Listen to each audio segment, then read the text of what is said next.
Glórias a Deus. Nós vamos agora para o nosso sermão. Faz parte da nossa série de mensagens Rei dos Reis, exposições do Evangelho de Mateus. E nós estamos em Mateus 23. Nós começamos em Mateus 1 e já estamos em Mateus 23.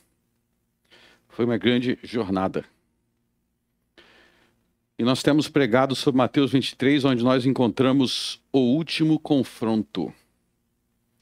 O último confronto. É o confronto final entre Jesus e os seus oponentes, os seus críticos, os fariseus e os escribas. E hoje nós vamos falar sobre o terceiro ai. O terceiro ai, que se encontra no verso 14. Na verdade, é o verso 15. Vamos ler o verso 15.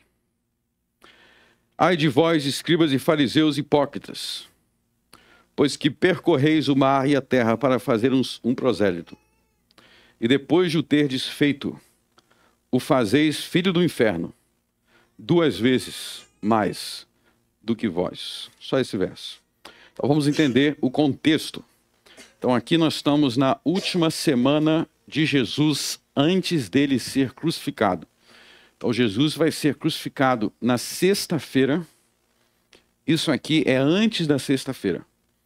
Jesus foi crucificado no primeiro dia da festa de pães asmos. E ele ressuscitou no terceiro dia da festa de pães asmos.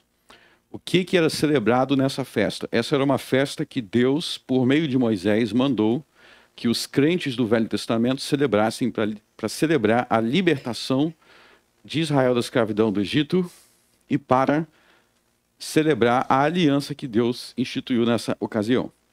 Por que o nome era Festa de Pães Asmos? Porque quando os judeus, os israelitas, foram libertos da escravidão do Egito, eles tiveram que sair no meio da madrugada rápido. E aí não deu tempo de fermentar o pão. Então, pães asmos são pães sem fermento.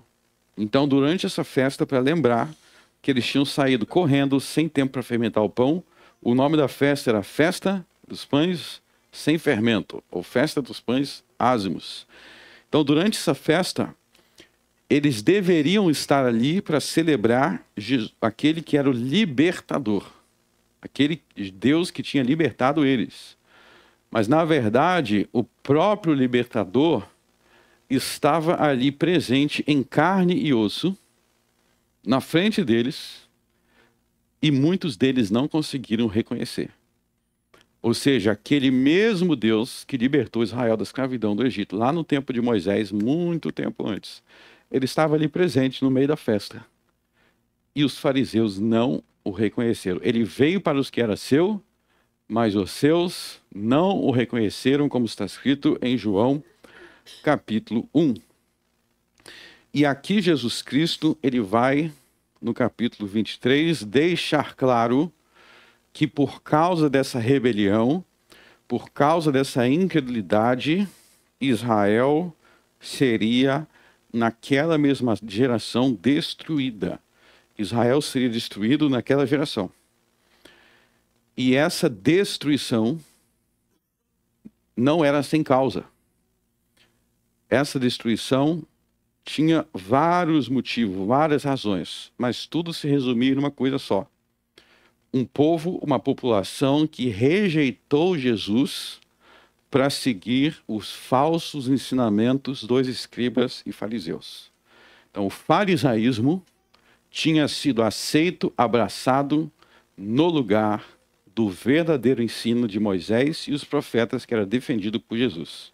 Então, Jesus defendia a Bíblia, Jesus defendia o ensino de Moisés e os profetas, Jesus defendia o que ensinou Isaías, Jeremias, Amós, Abacuque. Os fariseus fingiam seguir a Bíblia, fingiam acreditar em Deus, fingiam acreditar em Abraão, mas eles inventavam muitas coisas erradas, corrompidas, eram corruptos. E Jesus estava avisando, isso vai levar à sua destruição. E nesse contexto, Jesus lançou 8 ais. Ai de vós, ai de vós, ai de vós. O que eram esses ais? São as razões pelas quais eles seriam destruídos. Então, existe nos evangelhos as bem-aventuranças, que a gente viu lá no Sermão do Monte, né? Bem-aventurados, bem-aventurados, bem-aventurados. Esses vão ser os abençoados. Os que Deus vai abençoar, são as bem-aventuranças. Os ais são os que serão amaldiçoados por seu coração duro, por suas maldades. Então, nós já vimos o primeiro ai, do verso 13, que eram aqueles que fechavam aos homens o reino dos céus. Nós já vimos o segundo ai, do verso 14, que era a opressão das viúvas, dos pobres, a opressão das viúvas, é o segundo ai. E o terceiro ai nós vamos ver hoje. O que é o terceiro ai? Nós vamos ver que o terceiro ai é contra os falsos missionários. Os falsos missionários. Nós vamos ver isso agora. Mas tem uma última coisa que eu quero falar como introdução, que é o seguinte. Tanto nas bem-aventuranças do Sermão do Monte, quanto nos ais do último confronto, a gente vê um tema muito importante, que é o seguinte.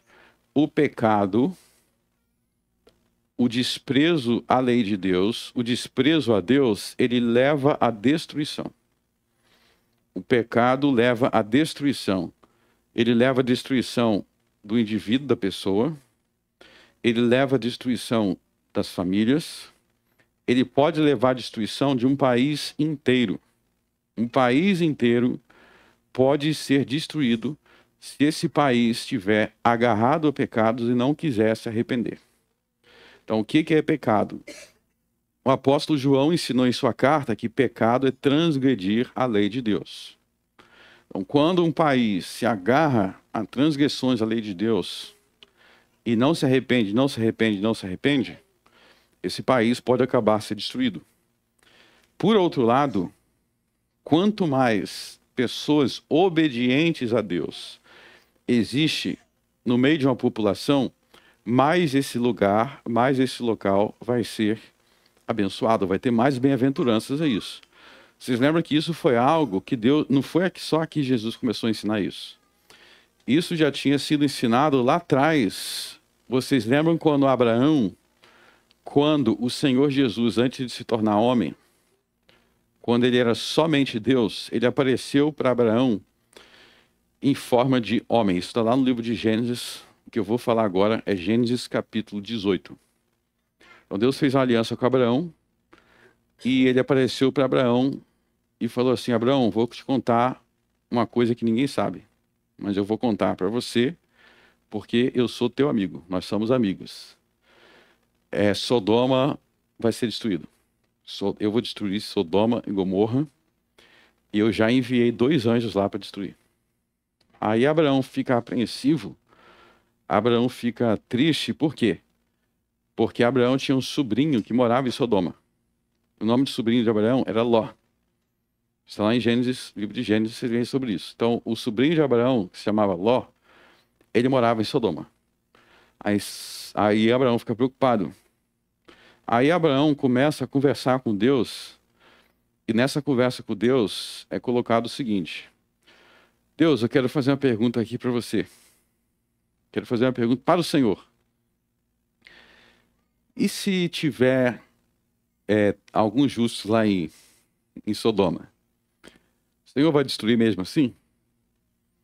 E aí Abraão vai perguntando. Vocês podem abrir em Gênesis 18 para ver sobre isso.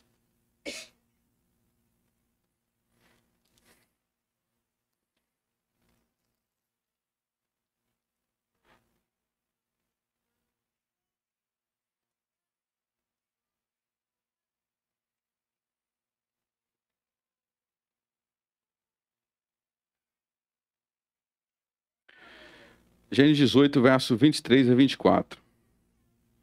E chegou-se Abraão dizendo: destruirás também o justo com o ímpio?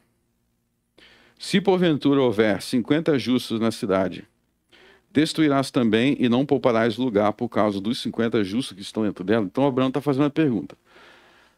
Deus, eu quero saber de uma coisa aqui. Porque ele está preocupado, lembra que ele está preocupado com o sobrinho dele. Será que se o Senhor encontrar lá 50 justos, não tem como deixar a cidade, não destruir, por consideração que eu sei que o Senhor é justo, então por consideração é 50 justos, não destruir?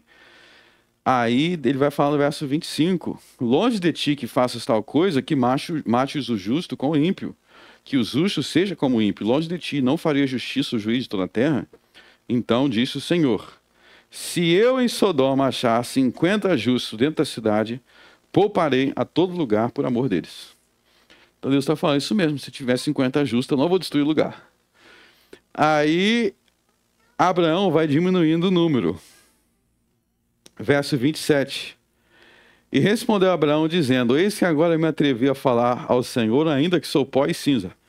Está vendo como Abraão fala com o Senhor com humildade? Ele fala, Senhor, vou fazer mais uma pergunta aqui, eu sei que eu sou pó, que eu sou cinza, mas deixa eu fazer mais uma pergunta. E se o Senhor encontrar, no verso 28, 45? E se tiver 45, você vai diminuir? Aí ele vai diminuindo o número. Até chegar a 10. No verso 32, ele vai perguntar por 10. E se tiver só 10 justo ali, será que vai destruir mesmo assim? Aí Deus diz que não vai destruir se tiver 10 justos. Aí você começa a perguntar, gente, que lugar é esse? E não encontrou 10 justos. Na verdade, só encontrou, sabe quantos justos foi encontrado ali? Só uma pessoa. Só tinha um justo. E Deus falou, então vou tirar esse cara daqui, vou tirar Ló daqui e destrói tudo, porque só tem um. Você imagina um lugar que você olha para um lado, você olha para o outro, só tem gente perversa. Só tem gente que você fala, só tem mafioso aqui. Que lugar é esse? E nem a família de Ló, nem a família dele era justa. Só ele mesmo. Agora presta atenção num detalhe aqui. Vocês estão vendo, de acordo com o próprio Deus, que quanto mais justos tiver em um lugar, não precisa nem ser todo mundo. Não precisa nem ser todo mundo, mas quanto mais justos tiver em um lugar, melhor aquele lugar vai ser. Mais bênçãos vai haver naquele lugar. Então deixa eu te dizer mais uma coisa muito importante. Se na tua rua, vamos começar do pequeno aqui, igual Abraão, que foi até 10, vamos refletir nisso daqui. Se na tua rua, a tua família for os únicos justos ali, já existe uma luz ali. Já existe uma bênção para aquela rua que não existiria se todo mundo não tivesse ninguém. Então, o princípio aqui é que a presença dos justos, ela pode trazer benefícios para um local, benefícios até para todo mundo. Você está vendo aqui que até os ímpios seriam beneficiados. Porque Deus está falando, ó, se tiver 50 justos em Sodoma, 50, se encontrar 50, a cidade inteira vai ser abençoada, quer dizer, não vai ser destruído. Por causa daqueles 50. O que vocês precisam? Volta para Mateus 23.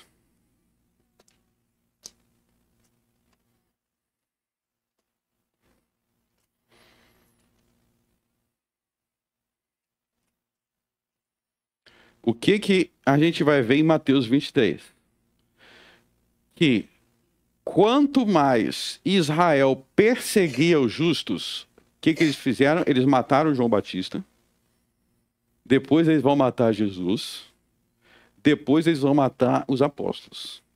O que essas mortes estão fazendo? Está diminuindo o número de justos. Então está aumentando a razão para Deus os destruir.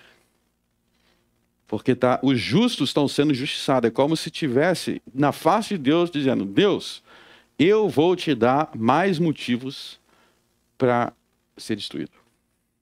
Nós vamos tirar o justo aqui e nós vamos colocar só os perversos. Então entenda o princípio. Isso aqui é um princípio importantíssimo. quanto mais justos estiver numa nação, num país, numa cidade, numa rua, mais aquele lugar tem que ser abençoado. Porque vai ter ali, o que vai ter mais ali? Vai ter alguém adorando a Deus, vai ter alguém orando, vai ter alguém sendo luz naquele lugar. Então vai ser menos trevas. E você pode constatar isso, tanto na Bíblia quanto na história do mundo, Então, os melhores países do mundo, quanto mais cristãos, pessoas justas tem num país, mais aquele país será melhor. Ah, mas não é todo mundo lá. Você acabou de ver que não precisava ser toda Sodoma. Não precisava ter. E aí a gente vai começar a entender que por que determinadas coisas em determinados lugares são assim. Então você vê, vamos refletir aqui em 2 exemplos que eu vou dar, tá? Então, no século XVI, um dos países mais pobres da Europa se chamava Escócia. Então, um dos países mais pobres, mais miseráveis da Europa se chamava Escócia. Escócia era um país muito, muito, muito pobre. Muito miserável, todo mundo analfabeto. Então, tem muitos países que... como é que era a Escócia no século XVI? Pense em algum país aí muito doido que existe hoje em dia. Um país muito doido. E aí, na Escócia, existia um padre chamado John Knox. O nome dele era um padre chamado John Knox. E aí, John Knox, ele leu um texto de Martim Lutero. E ele falou, rapaz, esse texto aqui, eu estou resumindo a história. Isso aqui é muito bom, isso aqui é Bíblia pura. Isso aqui é muito bom. Ele falou, mas isso aqui é verdade, então eu preciso me arrepender. E aí John Knox passou por um grande arrependimento, uma grande transformação. E ele falou, a partir disso daqui, eu quero trabalhar para a igreja na Escócia ser diferente. E aí depois disso, John Knox, que era padre, ele começou a trabalhar na reforma da igreja da Escócia, até que ele foi preso e ele virou escravo. Então, para quem não sabe, o grande John Knox, ele foi escravo. Muita gente não sabe disso. Ele foi escravo por 18 meses. Quem escravizou ele, se eu não me engano, foram os franceses. Franceses que escravizaram ele. Mas o que ele fazia como escravo? Lá no século XVI. Ele trabalhava no navio. Quem aí já viu o filme Ben-Hur? Os escravos lá em Ben-Hur, eles ficam embaixo do navio remando. Os galés, né? Então John Knox ficava lá nas galés remando como escravo, perna acorrentada, e ali era podridão, peludão. Quem conhece aí a história de John Knox sabe que John Knox era um cara muito durão, para não dizer diferente. As pregações dele eram pesadas. Ele ficou durão na escravidão. Sendo escravo, ex-escravo, você vai acontecer porque ele não aguentava muita frescura, não. Mas aí, no meio do navio, para você ver como que ele era um homem de princípios, ele como escravo, cheio de ratos, cheio de sujeiras, você vê um dos princípios dele. Ele tinha um dia que passou alguém dentro do navio que ele era escravo, aí eles passaram com uma imagem, e eles falaram para todos os escravos, vocês vão ter que beijar essa imagem aqui. E John Knox, com a perna acorrentada, lá como escravo, e falou, eu não vou beijar imagem nenhuma. Vocês têm 2 opções. Ou vocês me jogam no fundo do mar e me matam, ou vocês jogam essa imagem dentro do fundo do mar, mas eu não vou beijar. E eles ficavam tentando forçar a cabeça de beijar, e o homem não beijava, escravo. Eles falaram, vocês podem me forçar a trabalhar aqui, eu trabalho, mas beijar essa imagem não. Os caras ficou tão assustados com ele, com a postura firme dele, que eles deixaram ele quieto. Ele falou, não, esse cara aí é brabo mesmo, deixa ele quieto. Depois disso, John Knox foi liberto da escravidão. Teve um tempo depois, por um acordo entre os países lá da época, ele foi liberto da escravidão. E ele se tornou o grande reformador da Escócia. Ele viajou na época para a Suíça, onde ele estudou em Genebra, na Academia de Genebra com João Calvino. E aí, o que aconteceu com a Escócia quando John Knox voltou para a Escócia? A rainha da Inglaterra, que se chamava na época Maria, ela chegou a dizer uma vez assim, eu tenho mais medo, ela disse, eu tenho mais medo das orações de John Knox do que de todos os exércitos da Europa. Foi o que a rainha da Inglaterra disse, eu tenho mais medo das orações de John Knox do que todos os exércitos da Inglaterra, da Europa, porque eu sei que quando ele ora, as coisas não ficam fáceis. Era uma rainha perversa, má. Eu tinha medo de John Knox. Então, John Knox começou a pregar na Inglaterra, reformar as igrejas. E aí, na Escócia, as igrejas foram sendo transformadas.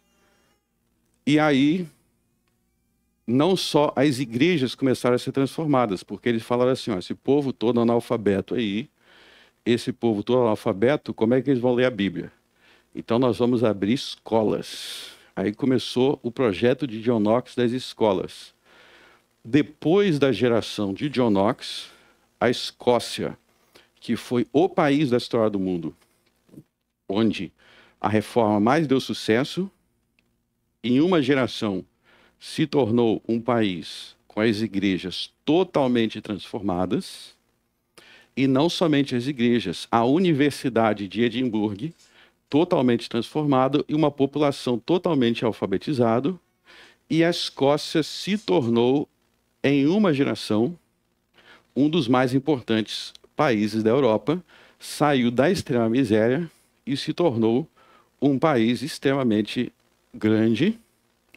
A Universidade de Edimburgo, por causa de John Knox, se tornou uma das maiores universidades do mundo, obviamente não somente ele era o principal líder, e aquele país mudou, aquele país foi transformado. Existe um livro bem interessante, o nome do livro é o seguinte, Como a Escócia Inventou o Mundo Moderno.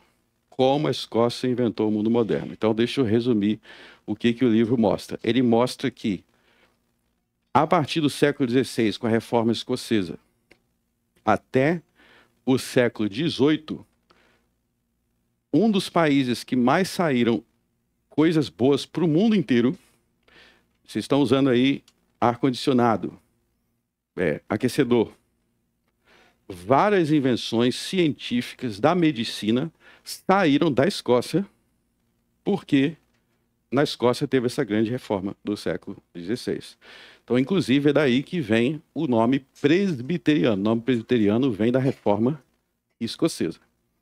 Então, isso é um exemplo na história do que acontece com um país, o que acontece com uma nação. Existem muitos exemplos. O que acontece com uma nação que uma grande parcela da população se arrepende, se volta para Deus, começa a surgir bênçãos, coisas boas, coisas diferentes. Agora, se você tem uma população, aí você vai para a história do Brasil na mesma época já existia Brasil, século XVI já existia Brasil. O que existia no Brasil? Não existia incentivo à leitura, não pode ler a Bíblia. Quais são as grandes universidades da história brasileira? Não tem. Não tem, porque a população aqui, porque John Knox não estava aqui.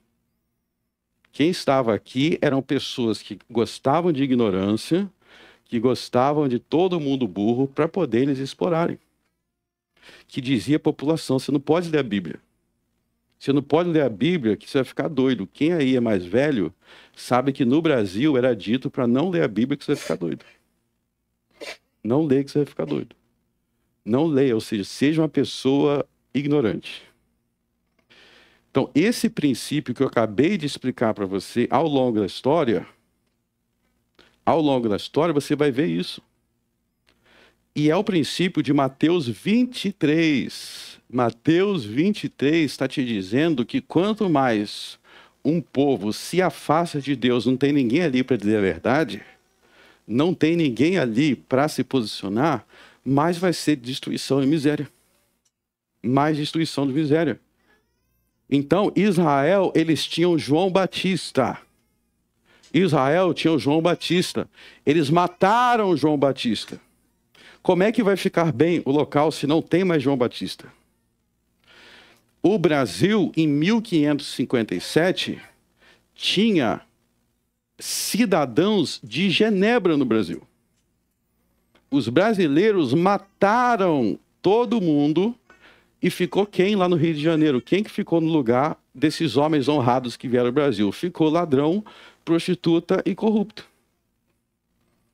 Como é que um local, como é que um ambiente vai sobreviver se não tem justos, ou se a quantidade justa é muito pequena? É o que Jesus diz: se o sal não salgar, de nada presta para o sermão do monte, se não ser lançado fora. Para que existe uma lâmpada se não é para acender a luz? Vou pegar essa lâmpada aqui e eu vou deixar aqui embaixo, escondido naquela porta. Não serve para nada.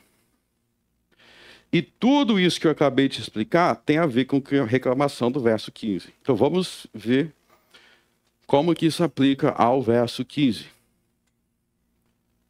Aliás, para quem não sabe, por isso que o seminário de nossa igreja se chama Instituto John Knox, em homenagem ao grande John Knox. Mateus 23, agora nós vamos ler sobre o pessoal que é o contrário de John Knox, tá? Mateus 23, verso 15. Ai de vós, escribas e fariseus hipócritas, pois que percorreis o mar e a terra para fazer um prosélito, e depois de teres feito, fazeis filhos do inferno 2 vezes mais que vós. Então, o que ele está descrevendo aí? Que percorreis o mar e a terra. Então, aí ele está falando de um trabalho missionário. Quer dizer que os fariseus, eles viajavam longas distâncias para pregar para as pessoas. Então, guarda aí. Os fariseus, eles viajavam para pregar. Percorreis o mar e a terra, ou seja, longa distância, lugares longínquos, para fazer um prosélito. O que significa a palavra prosélito? Repita comigo, prosélito. Então, prosélito é alguém que era um adorador de um falso Deus, e essa pessoa se convertia ao judaísmo, ou seja, passava a crer no Deus de Israel. Então, está dizendo que os fariseus viajavam muito para converter. Quem não conhecia Deus, eles iam lá para converter. Só que esses convertidos, na verdade, se tornavam pior do que antes. Então ele está dizendo, vocês se esforçam tanto para nada. É isso que ele está dizendo. Vocês se esforçam, vocês viajam, e quem segue o ensinamento de vocês estava melhor do que antes de te conhecer. É isso que quer dizer, o fazeis filho do inferno 2 vezes mais do que vós, ou seja, está pior. Então, olha só que sério. Olha só que sério. A característica aí, então, dos falsos mestres, dos falsos pregadores, é que se você seguir o que eles ensinam, você vai se tornar pior do que estava quando adorava Zeus. Vai ficar pior.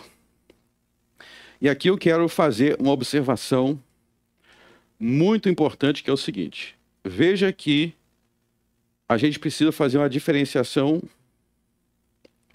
Deixa eu lançar uma pergunta para vocês ver como é que vocês responderiam, tá? Se alguém fizer a seguinte pergunta, olha, Judas Iscariotes, ele era filho do inferno. Mas Judas Iscariotes seguia Jesus. Então isso não seria um problema para Jesus? Porque Judas Iscariotes seguiu Jesus, ele era perdido. Não, e eu vou explicar a diferença. Então, uma coisa é Judas Iscariote ser um discípulo de Jesus, mas ele não se tornou filho do inferno porque ele seguia o que Jesus mandava, mas ao contrário. Ele era um discípulo de Jesus que rejeitou o ensino de Jesus. Não era o que Jesus ensinou que levou Judas Iscariote a se perder, mas era o fato dele não aceitar o que Jesus ensinou. Agora, é diferente da crítica que Jesus está fazendo aqui. Jesus está dizendo, se você seguir o que o fariseu diz, você vai ser filho do inferno. Entendeu? Então não é que essas pessoas elas estão seguindo o fariseu que tem um ensinamento muito bom, mas aí eles estão indo para o inferno porque na verdade eles não seguem. Não, eles estão indo para o inferno porque eles seguem o que os fariseus dizem. Então se tiver alguém aqui nessa igreja que cometer adultério, você não vai poder dizer o Frank me ensinou. Se você adulterar, é porque você quis, porque eu sempre te ensinei a amar tua esposa, a amar o teu marido. Agora, se você está se perdendo porque eu estou ensinando falsidade, heresia e mentira, aí a culpa é minha. É culpa minha. Então vejam, meus irmãos, que o que Jesus está dizendo aqui no verso 15 é que o verdadeiro ensino precisa produzir frutos. O verdadeiro ensino precisa produzir frutos. Se todo mundo que segue o que você diz termina mal, tem algo de errado com o que você diz. É isso que Jesus está dizendo. O que acontece quando as pessoas seguem os teus ensinamentos? Elas vão ter frutos de justiça ou seus frutos serão podres frutos de maldade? Isso diferencia o verdadeiro do falso mestre. Não vos enganeis, meus irmãos. Não vos enganeis com o ativismo, verso 15, percorreis o mar e a terra, quer dizer, eu sou um grande missionário porque eu viajo muito. Eu sou um grande missionário porque eu me esforço muito. Jesus está dizendo, pode estar no fim do mundo. Pode estar evangelizando multidões. Se os frutos são podres, a árvore é podre. Não interessa quantas multidões, não interessa se está viajando. Eu fui para a África, eu fui para a Europa, eu fui para a Ásia, eu fui para a favela, eu evangelizo na favela, eu evangelizo aqui, eu evangelizo ali. Tem que saber se aquele ensino gera verdadeira salvação ou se gera filhos do inferno. A gente tem que se perguntar isso não somente sobre Israel, mas sobre o próprio Brasil. Se a gente seguir os líderes religiosos do Brasil, qual será o resultado dessas pessoas? A gente vive num país que muitos, eu já falei aqui dos programas de TV. Programas de TV de baixaria, ou seja, de adultério, tinha algum líder religioso lá requebrando-se juntos. E balançando todos juntos. Então as pessoas que estão seguindo esses líderes, quais são os frutos? Quais são os frutos? Lembra do que Jesus disse no verso 4? Que uma das características dos fariseus é que eles ensinavam tradições de homens. Meus irmãos, um pregador, ele não tem que ser alguém que vai ensinar coisas que Cristo não ensinou. Jesus deixou isso claro no início desse confronto aí, entre os versos 7 a 12. Um só é o vosso mestre, a saber, Cristo. Um só é o vosso mestre, a saber, Cristo.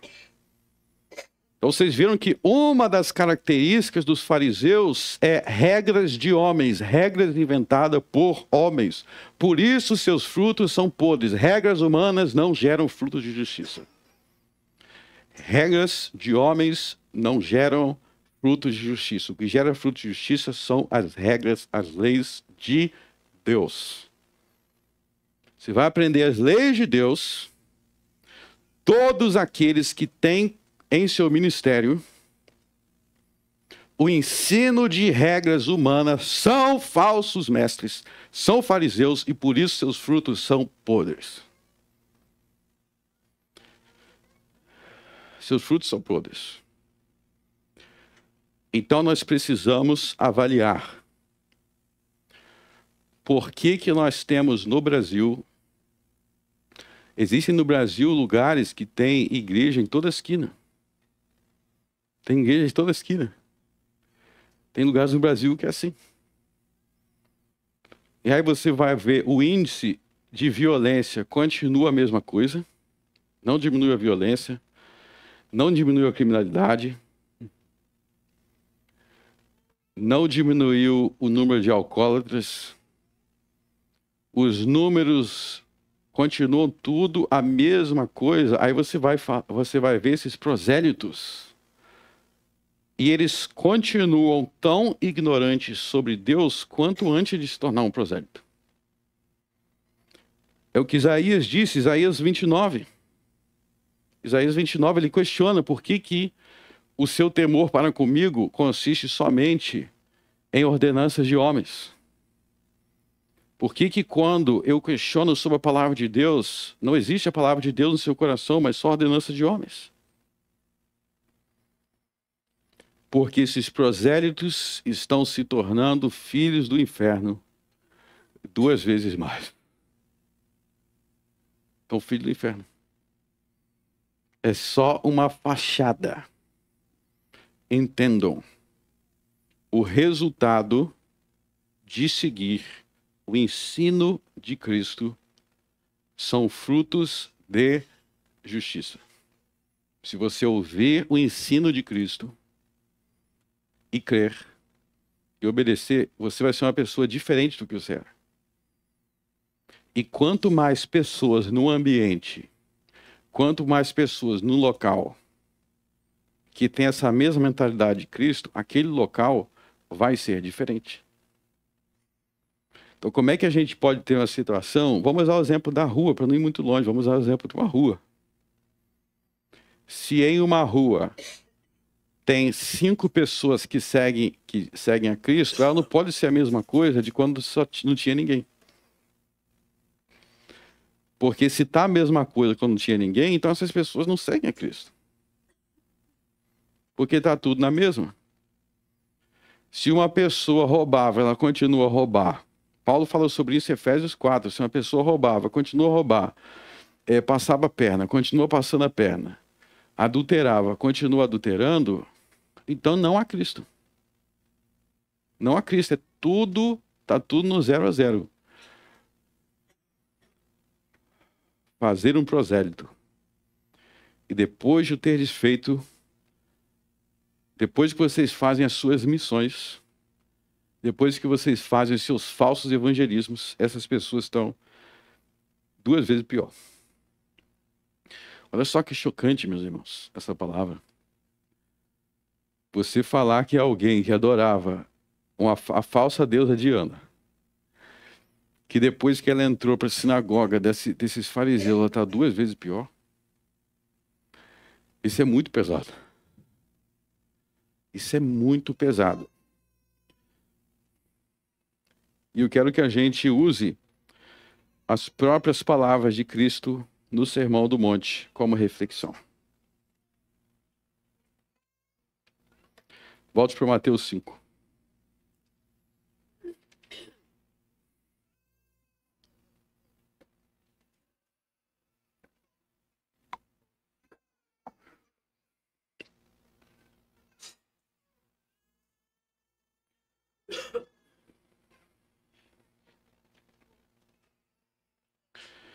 Eu vou dar alguns exemplos concretos aqui, ó. Mateus capítulo 5, Vamos ver o verso 13 ao 16.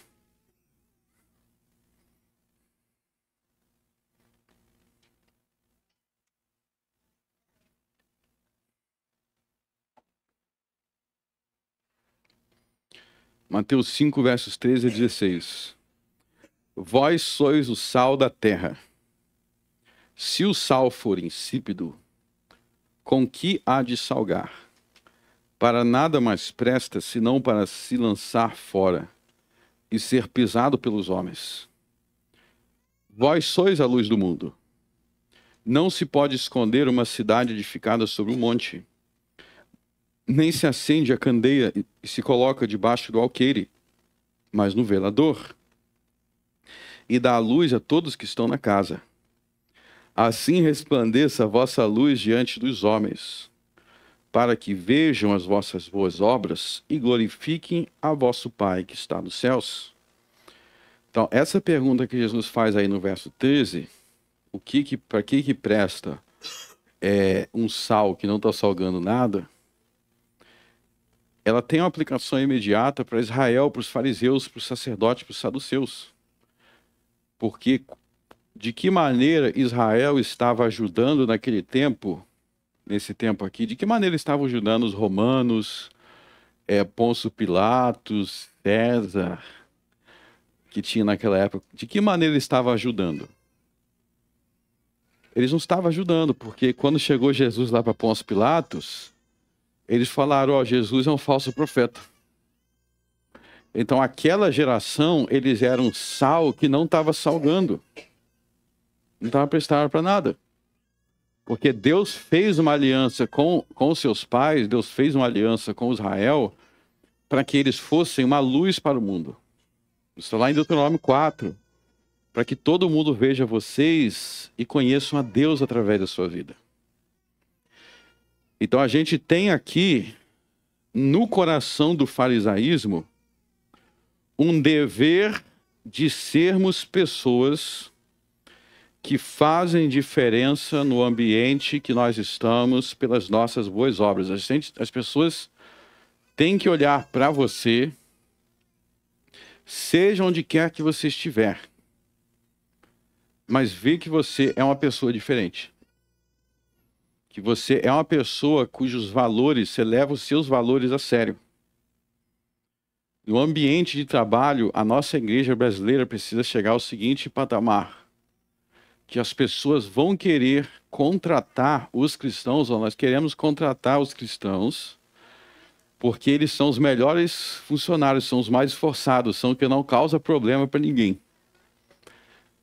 São os que fazem as coisas da forma honesta.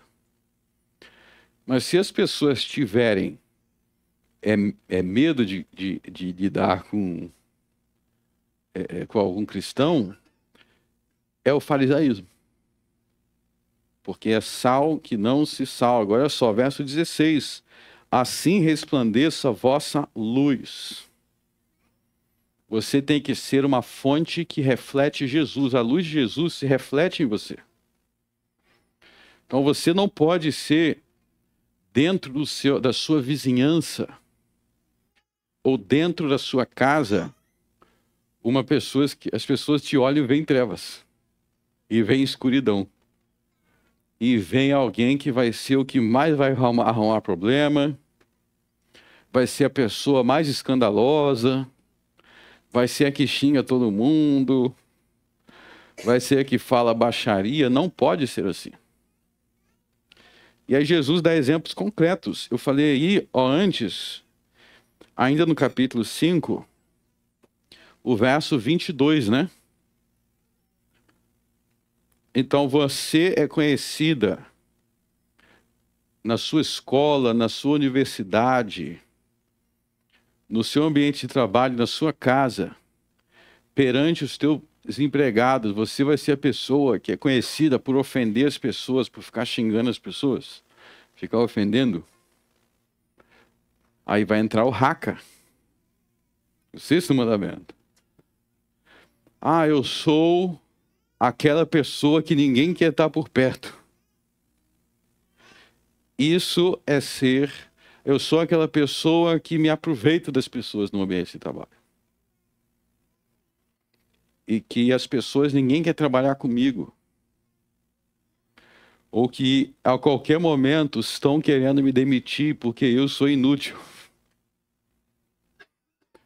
Então, se você analisar cada comentário que Jesus faz sobre os mandamentos no Sermão do Monte aqui, eu dei o exemplo do sexto, mas no verso 27 vai ter o sétimo, vai ter vários mandamentos aí. Em cada mandamento você precisa ler essas orientações de Jesus e se perguntar: eu sou alguém que reflete isso ou que não reflete isso? Se você não reflete, você não está sendo luz.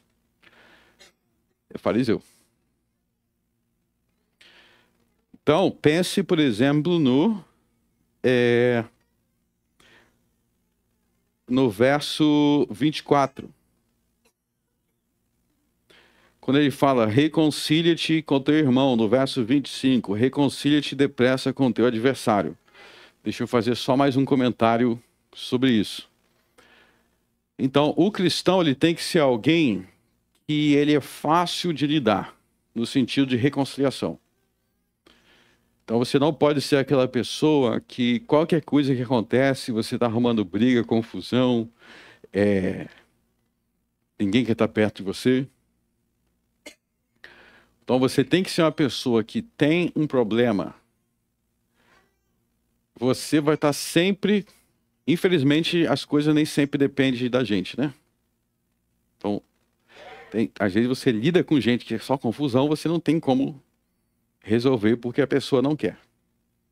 Mas você tem que ser alguém que, se depender de você, as coisas vão ser sempre tranquilas e na paz. Se depender do seu lado. Você vai se reconciliar depressa. Se você errar, você vai reconhecer. Eu reconheço meu erro. Errei. Acabou o assunto. Errei. Não pode ser aquela pessoa que tudo se torna um martírio. Olha só o que Jesus diz no verso 37. Seja, porém, o vosso falar sim, sim, não, não, porque o que passa disso é precedente do mal. Se você ler o contexto, nessa parte aí, Jesus está comentando o 9º mandamento. O 9º mandamento.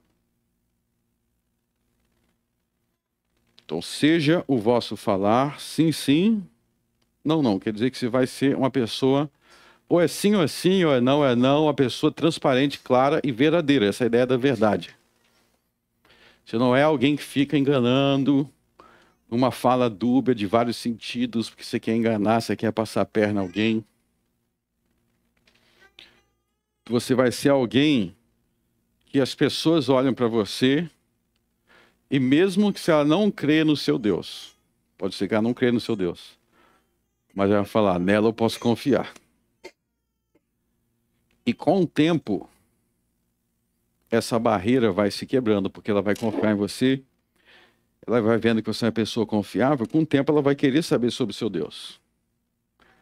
Ela vai querer saber sobre o que é essa luz que você tem. Então, voltando para Mateus 23, eu quero que vocês entendam que o que o verso 15 exige de nós para que não recebamos esse ai, é que nós tenhamos um estilo de vida autenticamente missionário. Nós temos que ter um estilo de vida autenticamente missionário. Você não precisa ser um grande pregador para isso. Sabia? Tem gente que acha, mas não sei pregar. Não precisa ter. Eu vou descrever para vocês de forma simples, usando o contexto do trabalho. Vou resumir em 3 pontos. Número 1, todo mundo do seu ambiente de trabalho tem que saber que você é cristão. Ah, eu tenho que ficar lá pregando 24 horas? Não. Na verdade, não tem. As pessoas só têm que saber, número um, tem que saber que você é cristão, você é da igreja. Então não pode ser um agente secreto lá, ninguém sabe que você é cristão. As pessoas têm que saber dos seus princípios, eu sou cristão. Número 2, você vai não ficar perturbando ninguém 24 horas por dia, porque você está lá para trabalhar. Tá? Você tem que estar lá para trabalhar. Mas você vai ser o melhor empregado possível. Você vai se esforçar para ser o melhor possível. Em cada tipo de trabalho é diferente, né? E número 3, você vai ser uma pessoa, não que fica 24 horas pregando, mas alguém que se mostra sempre à disposição e aberto para comunicar a verdade do evangelho para as pessoas à medida que essas situações se abrem. Então, se tem situações que a pessoa abre-se para alguma oportunidade, você usa essas oportunidades. Tem alguém que está passando por um problema muito grave, ela vem conversar com você. Se ela vem conversar, falar para você aquele problema, sinal de que ela vê você como um amigo que ela pode se abrir. Você pode falar, vou orar por você. Você pode dar uma palavra amiga, falar que vai orar pela pessoa. É assim que a gente vai criando vínculos para ser sal e luz das pessoas. É óbvio que cada tipo de trabalho tem uma dinâmica diferente. Aí você tem que ver como que é o seu, quais são as suas oportunidades. Mas se você for alguém firme, consistente no seu ambiente de trabalho, as pessoas estão vendo sua firmeza, mesmo que ela nunca te diga nada, mas você pode ter influenciado essa pessoa sem saber. Ela pode ir lá na frente, ela está considerando para uma igreja, ela até lembra de você, eu acho que eu vou numa igreja, que eu lembro daquela pessoa, ela falou uma coisa assim, eu gostei dessa. Eu quero também fazer parte disso. Agora, se toda lembrança que ela tiver de alguém da igreja é uma pessoa confusa, problemática, pode ser que você influencie ela para o mal. Que é o que os fariseus faziam. Então, muitas pessoas, de repente, vinham aqui no Templo de Jerusalém. Nem todos que iam no Templo de Jerusalém eram convertidos já, vocês estão entendendo? A pessoa podia estar conhecendo ali. De repente, o cara adorava Zeus, alguém falou de Jeová para ela. Ela falou, acho que eu vou lá no templo ver como é que é isso daí. Aí chegava lá, encontrava um fariseu, um grande risco de escandalizar. Eu fui no templo lá de Jeová, e lá é só venda, só comércio. A gente chega lá, já tem... Por isso que Jesus chegou já derrubando as mesmas, para deixar claro de que lado ele estava. Vamos viver nossas vidas assim, irmãos. Que as pessoas que convivem com nós não piorem. É muito triste alguém dizer que depois de conviver com você piorou. Igual Jesus diz aqui, agora, depois de conhecer o fariseu, eles estão pior do que antes. Que tristeza, hein? Que as pessoas que convivem, nós temos que ter como finalidade, quem convive conosco vai perceber que existe algo diferente. Vai perceber Jesus em nossas vidas. Assim que tem que ser. Que esse seja o objetivo. Nem que eles não gostem, que eles odeiem a fé, mas no fundo que eles saibam que você era verdadeiro e justo. Vamos orar. Senhor nosso Deus, nos dê a capacidade de darmos bom testemunho, nos dê a capacidade de sermos justos e praticarmos boas obras em qualquer situação em que nós estivermos. Seja em nossa família, seja com nossos amigos, seja na escola, na universidade, no trabalho, onde a gente estiver, que nós venhamos ser lembrados como pessoas que tinham uma fé verdadeira. Que nós não venhamos ser lembrados como pessoas que davam mau testemunho. Como pessoas que existem coisas terríveis a se dizer. Porque se nós não formos assim, nós teremos o mesmo destino que os escribas e os fariseus. No nome de Cristo eu oro. Amém.